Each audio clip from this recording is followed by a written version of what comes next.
आज की कहानी है सहेली का दर्द। ट्रेन नई दिल्ली रेलवे स्टेशन पर पहुंचने वाली थी। साक्षी सामान संभाल रही थी।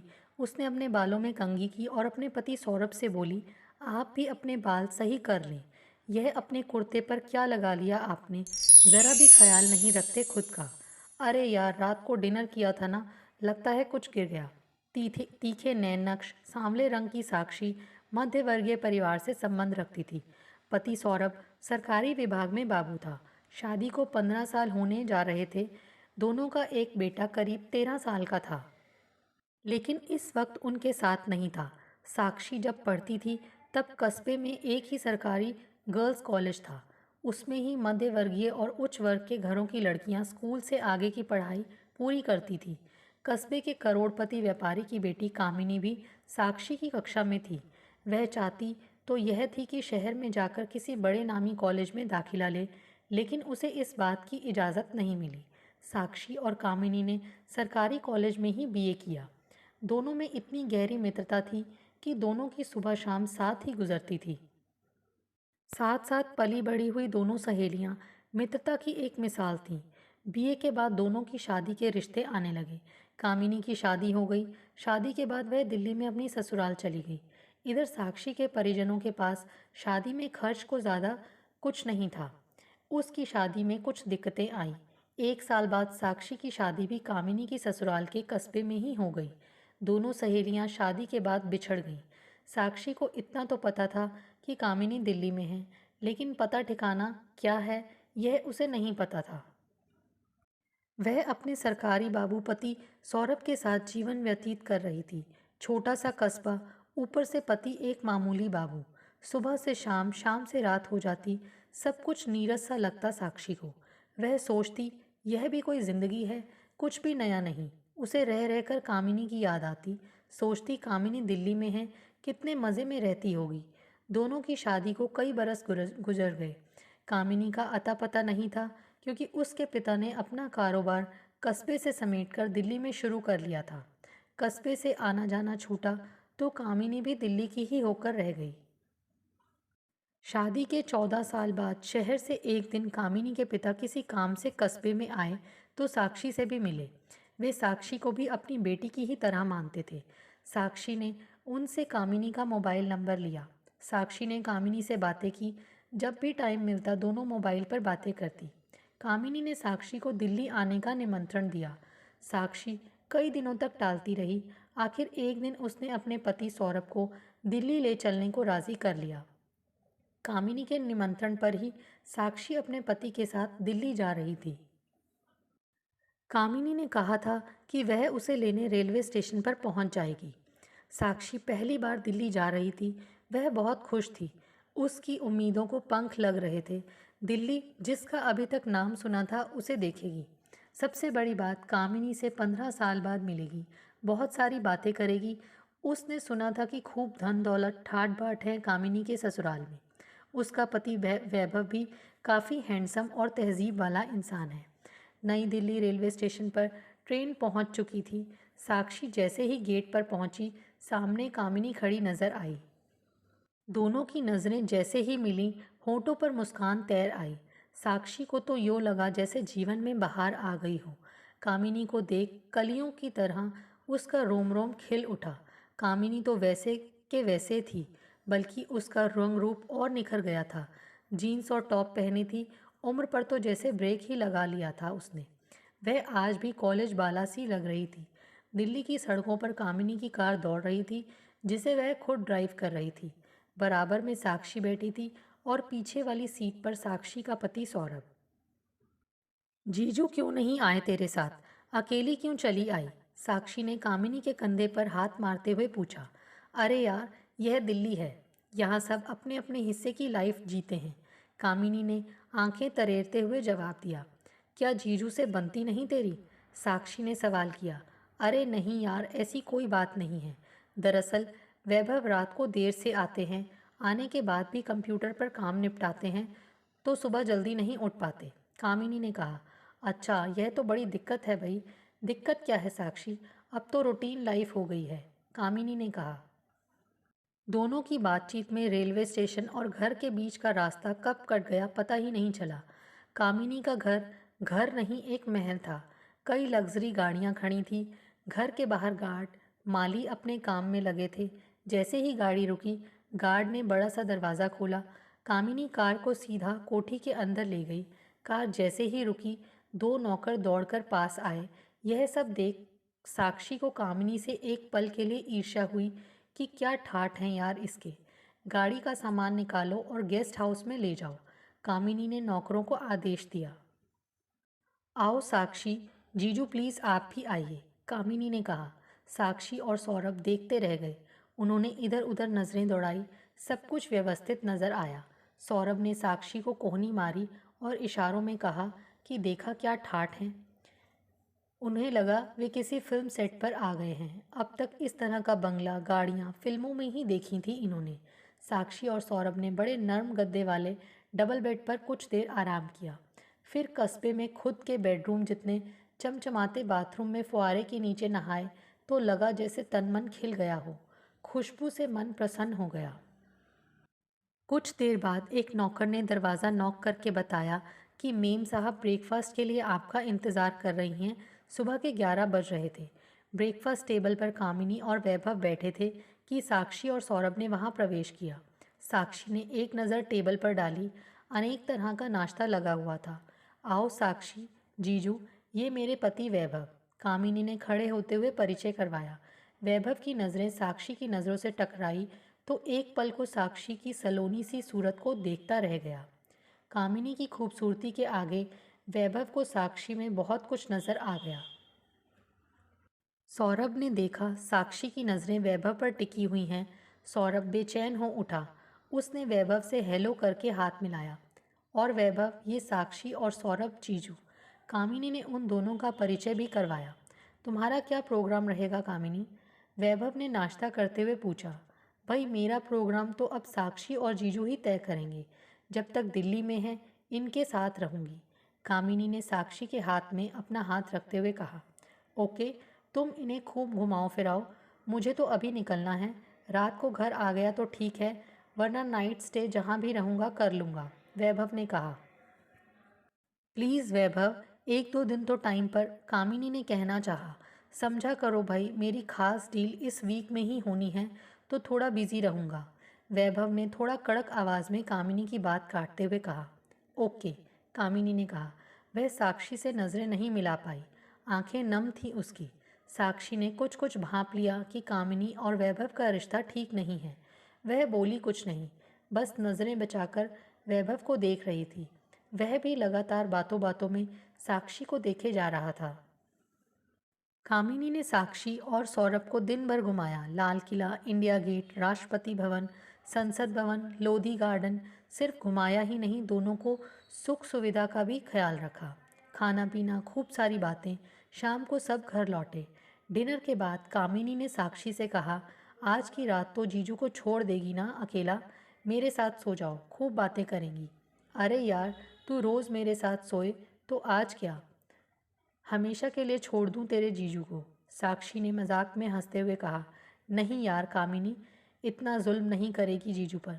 बस तुम जब तक यहाँ हो तब तक सो लो, कामिनी ने कहा। कामिनी ने साक्षी से उसकी गृहस्थी का हालचाल पूछा।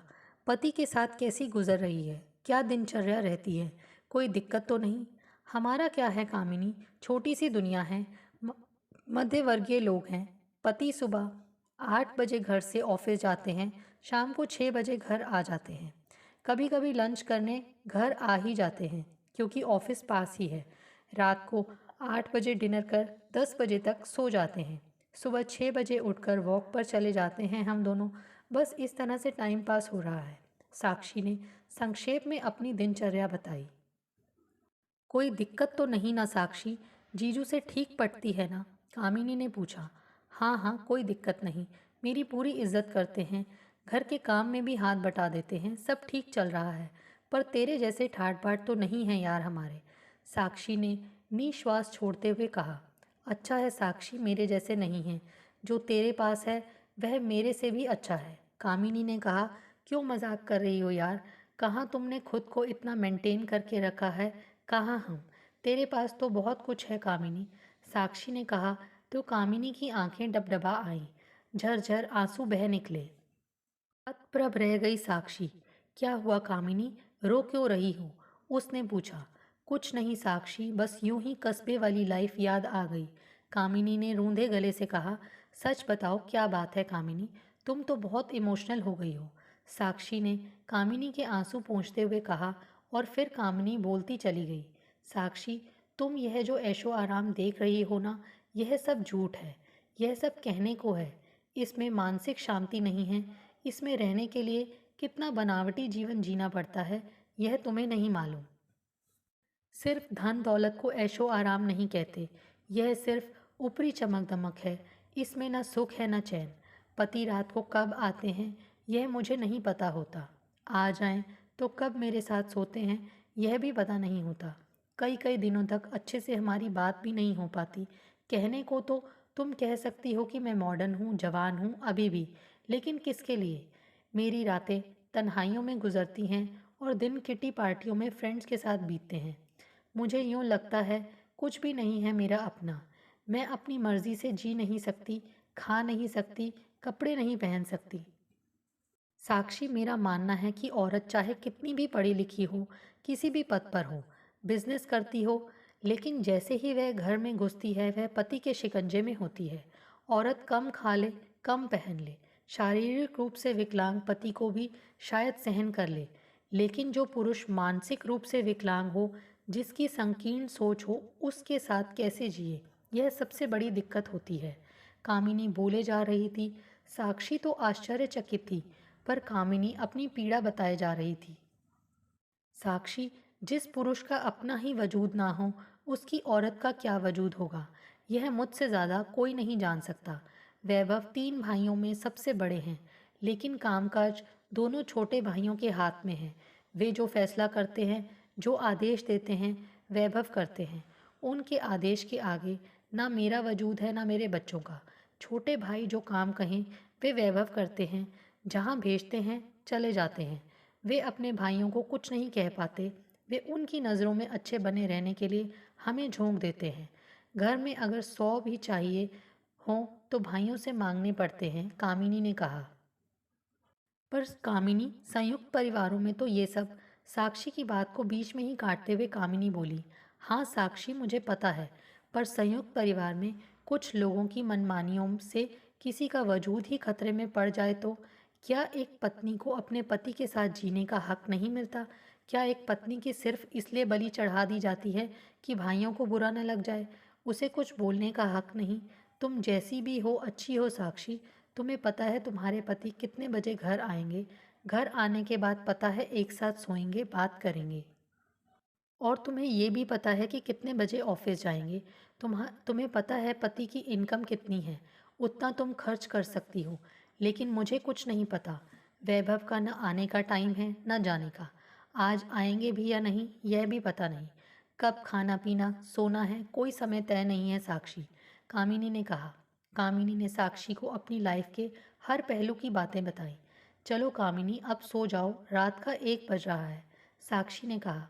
हाँ साक्षी, सोते हैं। तुम भी सफ़र के बाद आराम नहीं कर पाई, कामिनी बोली। मैं ज़रा सौरभ को संभाल कर आती हूँ। अगर वे सोए नहीं होंगे तो वहीं सो जाऊंगी। ठीक है साक्षी, देख लेना, कामिनी ने सोते हुए कहा। साक्षी के मन में उथल पुथल चल रही थी कि आखिर कामिनी के प्रति वैभव की उदासीनता की वजह क्या है। इतनी खूबसूरत होते हुए भी कामिनी में उसकी रुचि क्यों नहीं है?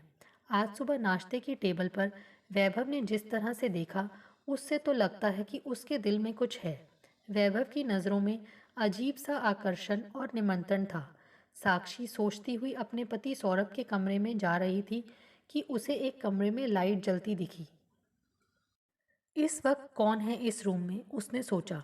फिर साक्षी ने जैसे ही कमरे में झांका तो देखा कि वैभव नाइट ड्रेस में एक अलमारी नुमा टेबल के आगे चेयर पर बैठा है। जीजू, आप कब आए? साक्षी ने चौंकते हुए पूछा और फिर कमरे में प्रवेश कर गई। अरे साली जी, आइए ना अंदर। वैभव ने साक्षी को कमरे में प्रवेश करते देखा तो बोला, आप कब आए? बताया क्यों नहीं? मैं और कामिनी कमरे में बातें कर रही थी। साक्षी ने चहकते हुए कहा, अभी कुछ देर पहले ही आया था। आप दोनों बातों में व्यस्त थी तो मैंने डिस्टर्ब करना उचित नहीं समझा, वैभव बोला। पर कामिनी तो सो चुकी है शायद, साक्षी ने वैभव के साथ वाली चेयर पर बैठते हुए कहा। साक्षी ने देखा वैभव शराब पी रहा था। उसके मिनी बार में कई विदेशी ब्रांड सजे थे। उसकी आंखों में नशे के डोरे साफ नजर आ रहे थे। लेकिन साक्षी की रुचि वैभव से बातें करने में थी। अतः पूछा, जीजू आप शराब क्यों पीते हो? कोई खुशी के लिए थोड़े पीता है साक्षी। इंसान के दिल में कोई ना कोई ऐसा गम होता है जिसे भुलाने के लिए ज़रूरी हो जाता है पीना, वैभव ने भावुक होते हुए कहा। उसकी आंखें भर आई थीं। वैभव की डबडबाई आंखों को देख साक्षी भावुक हो गई। तुरंत उठकर वैभव की आंखें पोंछते हुए बोली, जीजू प्लीज़ मत रोइए, मुझे बताइए क्या बात है। साक्षी को नज़दीक देख वैभव चेयर पर बैठे बैठे ही उससे लिपट गया। उधर जब कामिनी सोच रही थी कि काफ़ी देर हो चुकी है लेकिन साक्षी नहीं आई, वह सो गई या आ रही है, इसी सोच में उसे नींद नहीं आ रही थी। वह अपने कमरे से बाहर निकली और साक्षी के कमरे की तरफ चल पड़ी। वैभव के बार वाले कमरे में लाइट जल रही थी और धीमे धीमे बातें करने की आवाज़ें आ रही थीं। वह चौंकी और सीधे उस कमरे में प्रवेश कर गई। अंदर का दृश्य देख वह चौंकी। वैभव कुर्सी पर बैठा था और साक्षी की कमर में हाथ डाले लिपटा था। वैभव की नज़रें कमरे में प्रवेश कर रही कामिनी के रौद्र रूप पर पड़ी तो वह साक्षी को छोड़ सीधा बैठ गया। वैभव, क्या कर रहे हो? शर्म नहीं आती तुम्हें मेरी सहेली के साथ भी ऐसा करते हुए? कामिनी चिल्लाई। अचानक कामिनी की आवाज़ सुनकर साक्षी चौंक पड़ी। चिल्ला क्यों रही हो? इसमें गलत क्या हो गया? वैभव भी चिल्लाया। एक यह रूप है वैभव का, देख ले साक्षी, रो धोकर ये नाटक करते हैं। इन्हें नई नई औरतें चाहिए, यही वजह है कि इनकी रुचि मुझ में नहीं रही अब। कामिनी ने साक्षी को झकझोरते हुए कहा। मुझे माफ़ कर दो कामिनी, अनजाने में। इससे पहले कि साक्षी अपनी बात पूरी कर पाती, कामिनी बीच में बोल पड़ी। मुझे अफसोस यह है कि उनमें से एक औरत तुम भी बनने जा रही थी। उधर शोर शराबा सुन अपने कमरे में जग रहा सौरभ बाहर आया। दूर एक कमरे में से आवाज़ें आ रही थीं तो सौरभ उस तरफ चल पड़ा। कामिनी ने दूर से सौरभ को कमरे की तरफ आते देख लिया। एक पल को काम गई वह कि अगर सौरभ को वैभव की हरकत के बारे में पता चल गया तो क्या होगा। कामिनी का दिमाग तेजी से काम कर रहा था। वह साक्षी के साथ तो कम से कम ऐसा नहीं होने देगी। क्या हुआ साक्षी? कामिनी जी, सौरभ ने कमरे में प्रवेश करते हुए पूछा। तो साक्षी में तो जैसे काटो तो खून नहीं। वह शांत खड़ी रही। तभी कामिनी ने सामान्य होते हुए कहा, अरे जीजू कुछ नहीं। वैभव अब आए थे और बिना खाना खाए सो रहे थे तो इन्हें डांट रही थी। ओह तो ये बात है, मुझे लगा पता नहीं क्या हो गया, सौरभ ने कहा। अचानक कामिनी का बदला रूप देखकर साक्षी की जान में जान आ गई। उसने जरा भी नहीं सोचा कि यूं शराब पीते अकेले पुरुष के कमरे में नहीं जाना चाहिए था। नशे की हालत में कुछ भी हो सकता था। यह बात उसने सोची क्यों नहीं? क्यों यह वह वैभव के लिए इतनी लूजर हो गई? साक्षी तुम जीजू के साथ कमरे में जाकर सो जाओ, काफ़ी रात हो चुकी है, कामिनी ने कहा। तो साक्षी में हिम्मत आई कि वह वहाँ से जा सके। साक्षी और सौरभ अपने कमरे में चले गए। कामिनी अपने बेडरूम में चली गई। बेडरूम में जाते ही कामिनी की रुलाई फूट गई।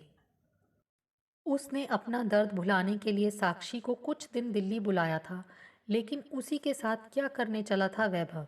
अगले दिन साक्षी और सौरभ अपने शहर लौट गए। साक्षी एक बुरा अनुभव लेकर जा रही थी। कामिनी का दर्द उसकी समझ में आ रहा था। साक्षी को अपनी पैसे वाली सहेली और खुद का वजूद समझ आ चुका था। दोस्तों, आपको हमारी ये कहानी कैसे लगी? प्लीज़ कमेंट्स करके बताइए। Thanks for watching this video.